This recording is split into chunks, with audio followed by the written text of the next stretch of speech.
भाई लोग good morning नमस्कार। कैसे हैं आप लोग। दोस्तों ये देखिए समर सिंह जी और एक्ट्रेस रानी जी की ये तस्वीर। जी हाँ दोस्तों, आप लोगों को बता दें कि ये सारा तस्वीर शूटिंग सेट का है।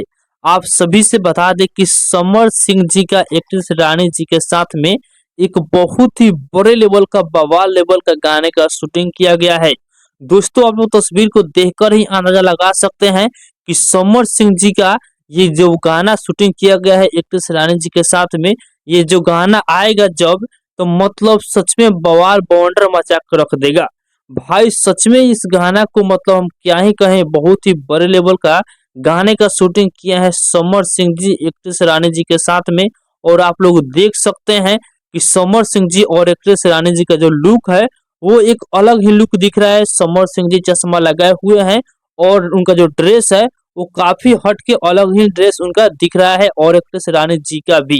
तो भाई सच में बहुत ही बवाल गाने का समर सिंह जी एक्ट्रेस रानी जी के साथ में शूटिंग किए हैं। बहुत ही जल्द आप सबके बीच में गाना भी सुनने को मिलेगा। तो बाकी दोस्तों फिलहाल का ही अपडेट है। आप लोग इसके बारे में क्या कहना चाहते हैं कमेंट बॉक्स में बताइएगा। और इसी के साथ हम इस वीडियो को समाप्त करते हैं। अभी तक इस वीडियो को लाइक नहीं किया है तो लाइक कर दीजिए, और चैनल को सब्सक्राइब नहीं किया है तो सब्सक्राइब भी कर लीजिएगा, क्योंकि इस चैनल पर भोजपुरी इंडस्ट्री का हर एक अपडेट सबसे पहले आप सभी को मिलेगा।